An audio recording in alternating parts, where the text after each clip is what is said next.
தேவனுடைய பரிசுத்த நாமத்திற்கு மகிமை உண்டாவதாக. இந்த காலை வேளையிலே உங்கள் அனைவரையும் ஆண்டவராகிய இயேசு கிறிஸ்துவின் இன்ப நாமத்தில் உங்களை அன்போடு வாழ்த்தி வரவேற்கிறேன். விண்துளிகள் வாயிலாக இந்த நாளில் சந்திப்பதிலே மிகுந்த மகிழ்ச்சி அடைகிறேன்.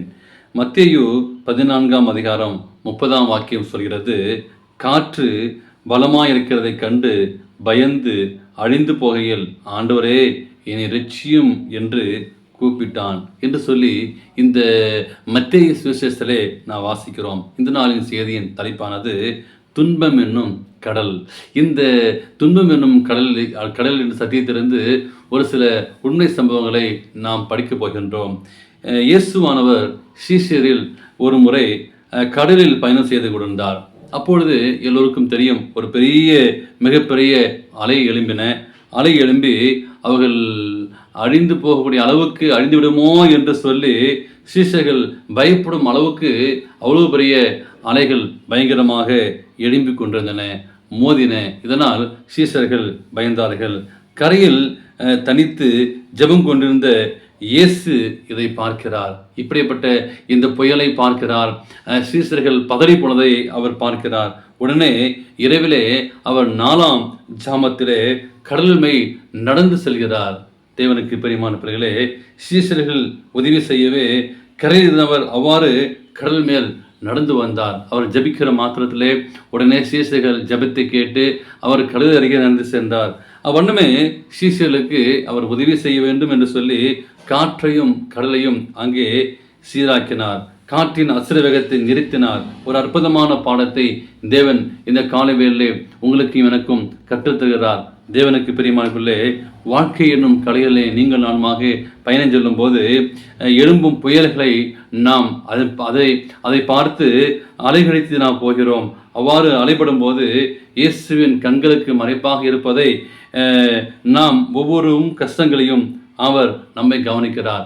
ஏற்ற வேளை தேவன் நமக்கு ஓடி வந்து நமக்கு உதவி செய்ய நமக்கு சுத்தமாக இருக்கிறார். ஆண்டவர் நம்முடைய கஷ்டங்களை புரிந்து தீவித்து வருகிறார். ஒருவேளை 4ஆம் ஜாமத்தில் விடியற்கலாக வேலையாக இருக்கலாம். ஆனால் தேவனுடைய வேலை வரும்போது நிச்சயமாகவே நமக்கு வருவது நிச்சயம்.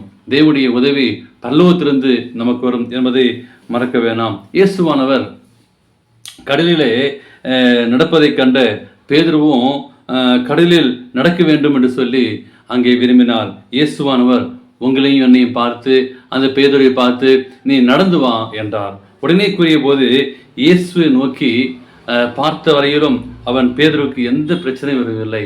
இயேசுவை நோக்கி அவன் நடந்து சென்றான், கடலிலே நடந்து சென்றான். தேவனுக்கு பிரியமான பிள்ளைகளே, ஆனால் ஒரு நிமிடம் படலில் இருந்த தன் நண்பர்களை திரும்பி பார்த்து, கடலில் நடக்கிறேன் பாருங்கள் என்று சொல்லி அவன் பெருமிதம் கொண்டான்.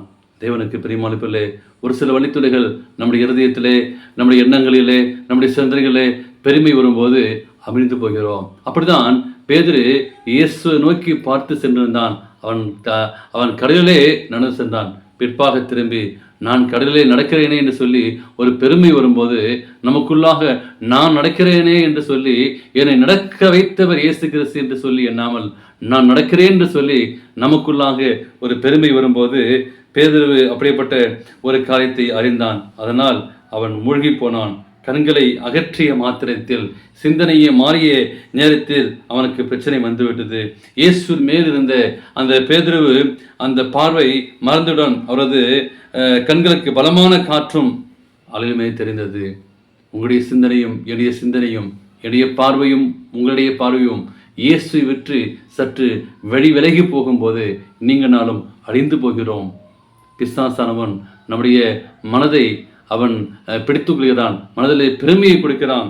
தேவனுக்கு பிரியமான பிள்ளை, வாழ்க்கை என்னும் கடலில் எவ்வளவு பெரிய காற்றும் அலைகளும் புயல்களும் காணப்பட்டாலும் நம் பார்வை இயேசு மேல் இருக்க வேண்டும்.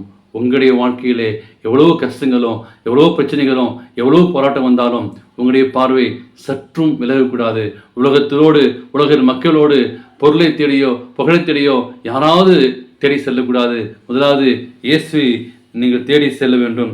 அவர் மேல் இருக்கும் பார்வையை எடுத்து வேற எங்கேயோ நம்முடைய வாழ்க்கை நம்மளை மிரட்டும், புயல் மிரட்டும், அப்படிப்பட்ட ஒரு கஷ்டம் பிரச்சனைகள் நம்மை மிரட்டும் போது நீங்கள் சற்றும் அந்த பார்வை திருப்பாதபடி நம்முடைய நோக்கம் எல்லாம் இயேசுவை நோக்கி நான் பார்க்க வேண்டும், அழிந்து போகிறோமோ என்று சொல்லி நாம் பயப்படுகிறோம்.